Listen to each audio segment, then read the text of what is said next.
2019. Esse ano carrega um sentimento estranhamente confortável. É como se a cultura da internet estivesse próxima do seu auge. É difícil expressar em palavras o sentimento que essa época representa. O ano de 2019 foi, sobretudo, um ano de mudanças. Foi o último ano da década de 2010, a considerada por muitos era de ouro da internet. Também foi o ano da mudança definitiva da produção de conteúdo na internet. Os vídeos horizontais ocupavam cada vez mais espaço e, principalmente, o conteúdo pessoal começava o seu declínio. Os canais e portais pessoais agora davam espaço para as grandes empresas. Antes de toda a cultura decair por completo, uma grande expressão da sua existência acontece, e isso não foi diferente nesse período. Ele foi acompanhado por manifestações cada vez mais marcantes de sua existência.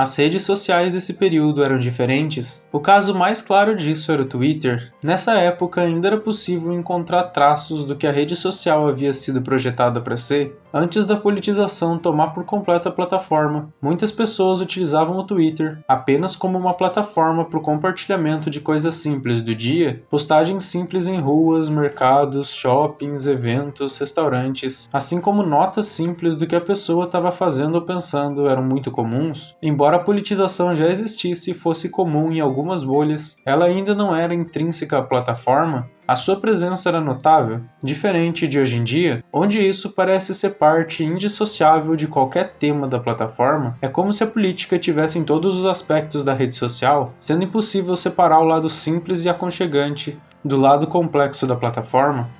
Além do Twitter, a simplicidade do conteúdo também era bastante presente no YouTube. Antes dos reacts possuírem a forma que conhecemos atualmente, eles eram bem mais pessoais. No Brasil, um dos maiores exemplos disso era o Orochinho. Embora seu canal se baseasse muitas vezes em reacts, esses não tinham como principal foco o vídeo reagido, e sim a cultura interna do público. A obra reagida agia bem mais como um ponto de partida do que o real foco do vídeo. Tanto é verdade que muitas vezes os temas eram coisas simples do dia a dia, sejam eventos esporádicos ou páginas da internet. Tudo isso conseguia tornar o conteúdo, mesmo que baseado em outras obras, em algo pessoal e único. Muito disso ocorria pelo fenômeno que o PewDiePie era, sendo o maior youtuber da plataforma. Boa parte dos canais eram ditados por ele. E esse tipo de vídeo era justamente o que ele produzia, mas tudo isso mudou por um canal, a T-Series, com seu rápido crescimento. Pela primeira vez desde o começo do YouTube, o maior canal da plataforma poderia não ser mais um youtuber, e sim uma empresa. A guerra entre PewDiePie e T-Series foi sem dúvidas o evento mais marcante da internet da época. Esse foi um dos últimos sinais da internet antiga.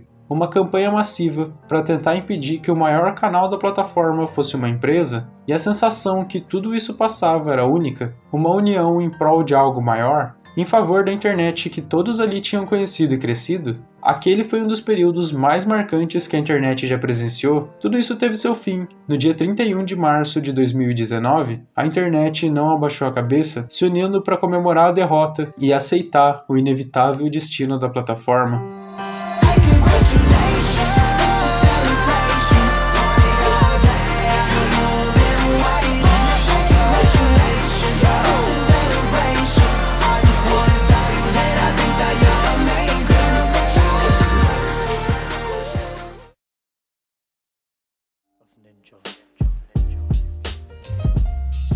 Esse período foi marcado por uma enorme variedade de comunidades. O maior exemplo provavelmente foi o do Minecraft. Após longos anos de um abandono da comunidade por inúmeros fatores, uma nova reputação começava a tomar o jogo. Streamers e grandes youtubers começaram a revisitar o jogo. Com o tempo, isso formou uma nova comunidade, especialmente na internet estrangeira. Muitos deles acumulavam milhares de espectadores em servidores SMP, que eram resumidamente servidores do modo survival, os quais poderiam ter algum tipo de história de fundo ou não. No Brasil, muitos youtubers começaram a transmitir lives de minigames. como Skywars e Bed Wars. Além disso, muitos youtubers da comunidade de Survival e Factions ganharam popularidade. Tudo isso se somava a uma cultura que crescia cada vez mais na internet, a das lives. As lives dessa época eram diferentes. É difícil explicar a sensação que essas lives passavam. Era algo bem mais pessoal que hoje em dia. Era como se o streamer tivesse realmente próximo de você. Cada live tinha uma comunidade e uma cultura própria. Você realmente se sentia pertencente àquele grupo. Isso para não se falar do conforto que assistir essas lives depois de um longo dia conseguia transmitir.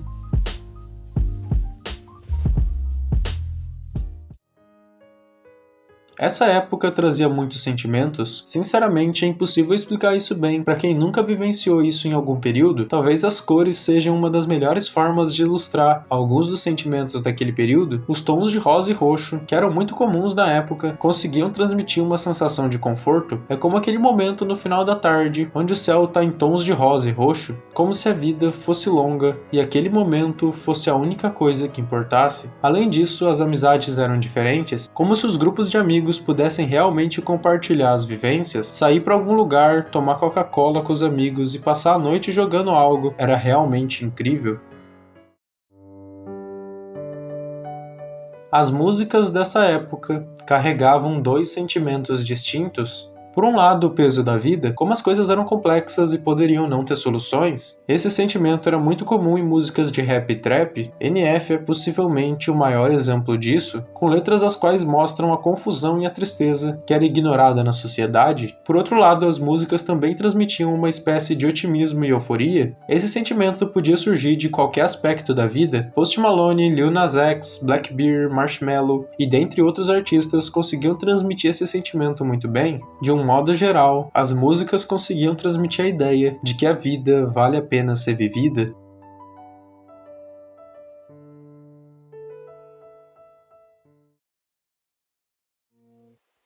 O ano de 2019 também foi bastante marcante para a cultura pop. O fenômeno da Netflix era muito forte. Além disso, os filmes e séries foram muito marcantes nesse ano. Dentre os filmes, tivemos Vingadores Ultimato, o filme que encerraria toda a saga construída pela Marvel ao longo de uma década. Claro que essa não é uma das obras-primas do cinema, mas o hype que existia na época, a construção de universo e dentre outros pequenos elementos, tornavam isso não só um filme, mas um evento. Não era apenas assistir o filme, mas o evento que ele representava era algo incrível. As salas de cinema eram lotadas e as pessoas vibravam com cada cena impactante. Isso é algo que quase não se vê nos dias atuais. As séries da época também foram um fenômeno. No dia 4 de julho daquele ano, era lançada a terceira temporada de Stranger Things, a qual daria um novo rumo para a série, reinserindo novos aspectos da estética dos anos 90 na mídia popular, sendo sem dúvidas um dos grandes eventos daquele ano.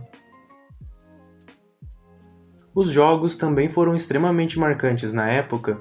O Minecraft foi, sem dúvidas, o maior fenômeno daquele ano, não somente em plataformas ou comunidades, mas no aumento na base de jogadores. A nova comunidade de Minecraft viria a conhecer os servidores multiplayers, muito populares durante os anos de 2019 até 2018, onde o jogo sofria com uma enorme baixa no número de players. Mas agora, a nova comunidade passava a conhecer o que o jogo realmente tinha a oferecer. Os jogos indie também foram um fenômeno, apresentando novas estéticas e ideias inovadoras, como é o caso da Puppet Combo, uma das maiores desenvolvedoras de jogos de terror no estilo PS1. Embora seus títulos somente fossem reconhecidos alguns anos depois, ainda assim é válido citar o começo dessa nova estética para os jogos de terror, a qual era, até aquele momento, totalmente nova e carregava um sentimento totalmente novo. Talvez esse tenha sido o último ano onde jogar algo realmente tivesse um peso. Toda a estética de passar a noite jogando algo era única, e sinceramente é muito difícil retomar isso nos dias atuais, pelo menos com o sentimento que existia na época. Era um sentimento realmente bom, é como se você fizesse parte de uma cultura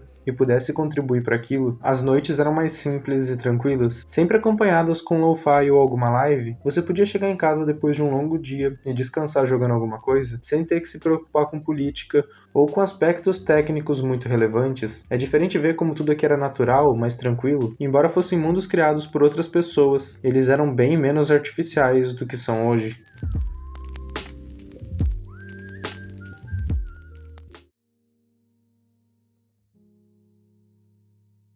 Sabe, o ano de 2019 foi extremamente marcante. É difícil descrever como o conforto daquelas tardes e noites conseguia mudar a percepção das coisas, como tudo parecia durar mais tempo e realmente importar. Algo que é cada vez mais escasso nos tempos atuais, é como se tudo fosse mais simples e ao mesmo tempo mais profundo, mas não de um jeito pesado. A estética, a internet, as séries, filmes, músicas e jogos conseguiam criar uma atmosfera de otimismo e tranquilidade, sabe? Às vezes é bom pensar sobre uma época onde você podia só ficar tranquilo e aproveitar o dia de forma simples.